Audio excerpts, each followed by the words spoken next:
ने क्यों बहुत से लोगों की मजबूरी भी होती है, कुछ लोग बोल नहीं पाते हैं। हम जो है हमने किसी प्रकार की मजबूरी अपने अंदर रखी नहीं है।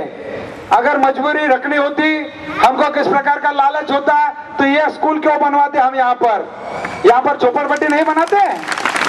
झोपड़पट्टी बना के बीच में अपना महल बना के फर्स्ट क्लास 10-20 ठो गुंडे लेके यहाँ पर दादागिरी करते थे, हफ्ता वसूली करते थे।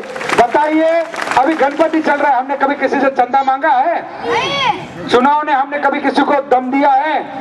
अरे भाई, हम भी आपके साथ में रहते हैं, इसी झोपड़पट्टी में रहते हैं, हमारा भी परिवार है, हमारे भी बीवी बच्चे हैं। हमारे बीवी बच्चे भले आपने नगर सेवक उनको बनाए, लेकिन वो उनके बीच में ही बैठे हैं। तो ये जो लोग हैं, हमको जिस प्रकार दोपहर को वो सत्यनारायण की पूजा के लिए वार्ड ऑफिस में गई थी, अपनी नगर सेविका जो भीमनगर की नगर सेविका, उनके भी लोगों के बीच में जाके बैठी है। वो खुद ही परेशान है, दोपहर से खाना नहीं खाया है, जितना खाना खाया उसका उल्टी हो रहा है। बोलता है वार्ड ऑफिसर ने वहां पर बोला कि वो सब बात चल रहा था कि वहां पर SRP लाएंगे, मिलिट्री लाएंगे, अब 2 महीने के बाद में हमको इतना काम करना है। हमने बोला कि भाई आपने कुछ कहा? मैंने बोला आप डांटेंगे इसलिए हमने उसको कुछ नहीं कहा, हम चुपचाप चले आए। अगर वो हमको नहीं डरती तो उसको पूरा जवाब देके वहां से आती थी। ऐसी ऐसी हमारी यहाँ पर माता बहनें हैं, बहुत ही ताकतवर है, बहुत ही विचारवंत है, और इसलिए संयमता और सहनशीलता के साथ हम इस बस्ती में 30 साल से अधिक काल से रह रहे हैं। ये 30 से 35 साल हम तो देखते हैं, 1984 में जब पालघर बंद हुई तब भीमनगर के डोंगर पे सारे लोग पालघर के आए थे। अरे मजबूरी में लोग यहाँ पर रहे हैं, और मजबूरी के बाद में आप मुझे बताइए, आज ये सेक्टर में आप रह सकते हैं? कोई नहीं रह सकता है, ना ड्राइवर रह सकता है, ना मैनेजर रह सकता है। अरे मैनेजर को भी झोपड़पट्टी में आना पड़ेगा, क्योंकि इतना महंगा हो गया है नई मुंबई शहर। और इसलिए भाई और बहनों, मैं आप सबसे इस प्रकार की विनती करने यहाँ पर आज उपस्थित हूँ, आप सबको बुलाया हूँ। हम कानून वाले राज्य में रहते हैं, कानून वाले देश में रहते हैं। कानून क्या कि पहले हम सर्वेक्षण करें। नवी मुंबई महानगर पालिका ने 2001 में यहाँ पर राज्य शासन का झोपड़पट्टी संरक्षण कानून लागू किया। उसके तहत 2001 में हमारे घर का सर्वे हुआ, और सर्वे होने के बाद में अभी हाथ उठाइए जो पीली पावती वाले कितने लोग हैं यहाँ पर? देखो, मतलब हमारा सर्वेक्षण हुआ, उस दिन से हम इस नई मुंबई में सुरक्षित हुए। राज्य शासन ने हमारे शहर को एक कानून लागू किया। मैंने जिन जिन नगरों का नाम लिया, उस समय नई मुंबई शहर में झोपड़पट्टी संरक्षण कानून नहीं था। 2001 में वो कानून यहाँ पर पारित हुआ लगा, तो 2001 के बाद में एक भी झोपड़पट्टी तोड़ी है क्या? नहीं तोड़ी है। अगर 2001 से 2011 तक एक भी झोपड़पट्टी नहीं तोड़ी है, तो 1 महीने का नोटिस देके तुम्हारी झोपड़े तोड़े जा सकते हैं क्या? कानून से बताओ आप मुझे, कानून से। दादागिरी करके कुछ भी कर सकता है आदमी। भाई सत्ता आपके हाथ में, बंदूक के नोक पे कुछ भी कर सकते हैं। बंदूक के नोक पे तो हर आदमी को कुछ भी बुलवाया जा सकता है। इसलिए कानून से आप इस प्रकार का जो डर है, वो डर दिमाग से निकाल दीजिए। कानूनन लड़ाई जब हम लड़ेंगे, उस समय हम सबको एकजुट होकर लड़ना है। कोई पार्टी नहीं, कोई भेद नहीं, कोई जाति पात नहीं, कोई प्रांतवाद नहीं, क्योंकि लोग भेद डालना चाहते हैं। कुछ पार्टियां एक बाजू में कहती है ये देश से, ये प्रदेश से लोग आए हैं, इनको यहाँ से भगाया जाए। अरे तो झोपड़पट्टी में 90% तो वही लोग हैं, अभी उनको भगाएंगे तो यहाँ कौन रहेगा फिर बताओ? और एक बाजू में वही पार्टियां जब वोटों का काम आता है तो वो लोग बोलते हैं नहीं नहीं ये सबको होना चाहिए, लेकिन हम कहते हैं वैसा होना चाहिए। एक बाजू में जब पारी पलटती है तब बोलते नहीं नहीं हम इनका नेतृत्व करेंगे। सुधाकर सोनू ने इनको झूठ बोल रहा है। सुधाकर सोनू ने पेपर छपवाता है, सुधाकर सोनू ने की पुलिस सुनती है, सुधाकर सोनू ने की MRDC सुनती है, सुधाकर सोनू ने का राज्य शासन सुनता है। अरे जिनका राज्य शासन सुनता है, जिनको विपक्ष की भूमिका दी है, उनका काम है ये उसके खिलाफ आवाज उठाने का। हमने यहाँ पर 2 बार सभाएं ली है। 2 बार सभा लिए आम आदमी तक हम पहुंचे हैं। तीसरी बार हमको सभा लेने का यहाँ पर जरूरत नहीं पड़ेगा। तीसरी बार होगा तो वो आंदोलन होगा, लेकिन आंदोलन करने का समय नहीं आएगा, जरूरत नहीं पड़ेगी, क्योंकि हम कानून की बात करते हैं। हमने कानून से वहां पर उनको ये लिखा है। हम आपके घर में आके किसी भी प्रकार हमारे कागजात जमा नहीं करेंगे, हम आपके नोटिस का उत्तर नहीं देंगे। हमारे नोटिस का उत्तर हम आपको क्यों देंगे? आप अगर चाहते हो हमारा पुनर्वसन करना है, झोपड़पट्टी क्यों तोड़ना चाहते हैं, पहले वो आप लिखो, पहले वो डिक्लेयर करो, सबको सुनने दो, सबको देखने दो, फिर हमारा पुनर्वसन किस लिए और कहां किया जाएगा, किस बेस पे किया जाएगा।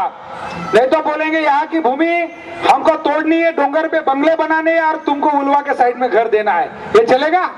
ये हो सकता है? ये कानून में लिखा है। अगर कानून में नहीं लिखा है तो किसकी दादागिरी भी नहीं चल सकती है। इसके लिए मैं आपको बोलता हूँ, कान खोल के सुनो। आपके दिमाग में किसी प्रकार का भेद मत आने दो। मैंने आपको कहा था, सुधाकर सोनो ने भी आपको अगर घर में बुला के कुछ कहता है तो उसका मत सुनो।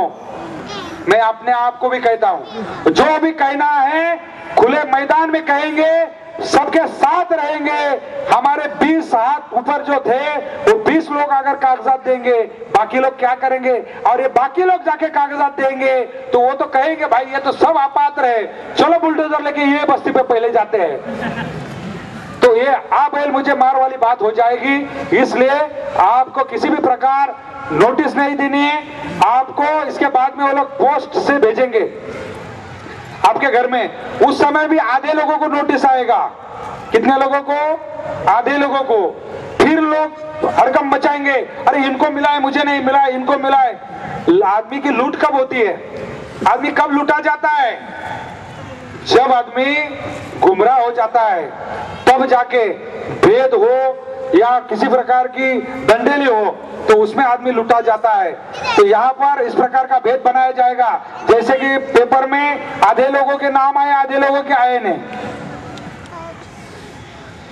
और नोटिस जब आएगा तो या पोस्टमैन तो बराबर आता नहीं हमारे पास, तो पोस्ट से नोटिस आएगा, वो नोटिस आप लेके रखो, वो आपके पास एक पुरावा हो जाएगा। उसके बाद में हमने इसमें लिखा है, अगर आपको पुनर्वसन करना है तो किस आधार पर करना है वो हमको दिखाए। वो जब तक हम देखेंगे नहीं। और हमारा पुनर्वसन क्यों करना है?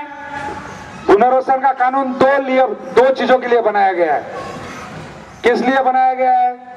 अगर हमारे देश में पानी आपूर्ति के लिए बहुत बड़ा डैम बनाना है, बांध बनाना है, उसमें कुछ गांव है, उनको पुनर्वसन किया जा सकता है। हमारे नीचे घिरी हुई भूमि है, यहाँ पर राष्ट्रीय बहुत बड़ा प्रोजेक्ट लग रहा है जो राष्ट्र के हित में होगा, किसी एक मालिक के हित में नहीं। मालिक की चमचागिरी करने वाले सरकार के लिए हम ये जमीन नहीं छोड़ेंगे, एक मालिक की चमचागिरी करने वाले के लिए नहीं छोड़ेंगे। अगर राष्ट्रीय स्तर का कोई बहुत बड़ा प्रोजेक्ट यहाँ पर आ रहा है तो हम हमारी ये झोपड़े निश्चित रूप से पुनर्वसन की जगह में जाने के लिए तैयार है। कि यहाँ पर कोई राष्ट्रीय प्रोग्राम लगने वाला है, कोई राष्ट्रीय यहाँ पर फैक्ट्री लगने वाली है, कोई राष्ट्रीय बहुत बड़ा प्रोजेक्ट यहाँ पर आने वाला है, नहीं आने वाला है। तो पुनर्वसन क्यों किया जाएगा? ये हो गई दो बातें जो राष्ट्र के हित में। हम राष्ट्र को सर्वोच्च मानने वाले लोग हैं, राष्ट्र को सबसे ऊपर वाला दर्जा देने वाले लोग हैं। राष्ट्र के हित में तो इस आजादी के लिए हजारों लोगों ने अपने प्राणों की आहुति तक दी है, उनके हम वारसदार हैं, हम भी हमारे प्राणों की आहुति दे सकते हैं। लेकिन ये सब यहाँ पर होने वाला है क्या? नहीं होने वाला है। फिर क्या होने वाला है? यहाँ पर कुछ निजी लोगों के फायदे के लिए अगर हमारी झोपड़पट्टी हटाई जाएगी तो वो कतई हम हटने नहीं देंगे। ये हमारा आज एक ऐलान है और वो हम सब यहाँ पर जुट के करेंगे।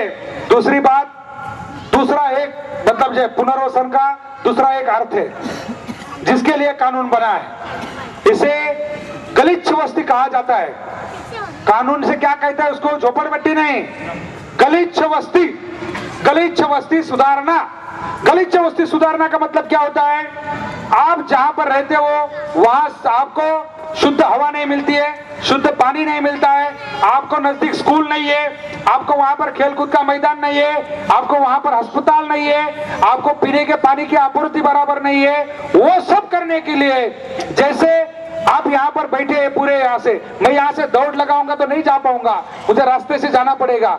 इसलिए ये इस प्रकार की जो झोपड़पट्टी है, बहुत टाइम दिया था ऊपर वाले ने भी, वो अभी बरसने के इंतजार में है। मैं शॉर्टकट में आपको बताता हूँ, कोई भी नोटिस का उत्तर नहीं देगा, कोई भी MIDC में नहीं जाएगा। हमने बहुत लोगों को वहां देखा था।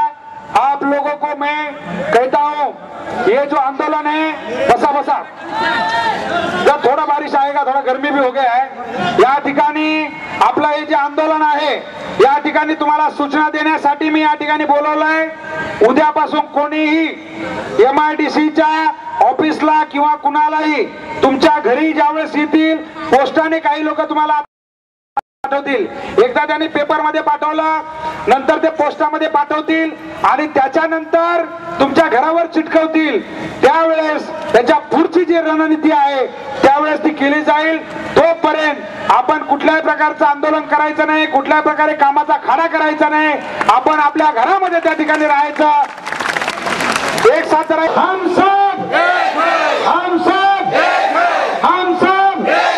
हम सब मिलके ये के लिए किसी भी प्रकार हम हमारे कागजात किसी के कार्यालय में जाके नहीं देंगे, किसी नहीं करेंगे। हम जहाँ रहते हैं वहाँ रहिए। हॅलो, एक ही मेहरबानी कीजिए। आता बातमी बघा, 8:15 बघा, 8:15 खरीदो मत, आज बघा, और खुशहाल रहिए, और वहाँ पर काम धंधे का किसी भी प्रकार का खाड़ा मत कीजिए। और इस प्रकार अगर MIDC कुछ हमसे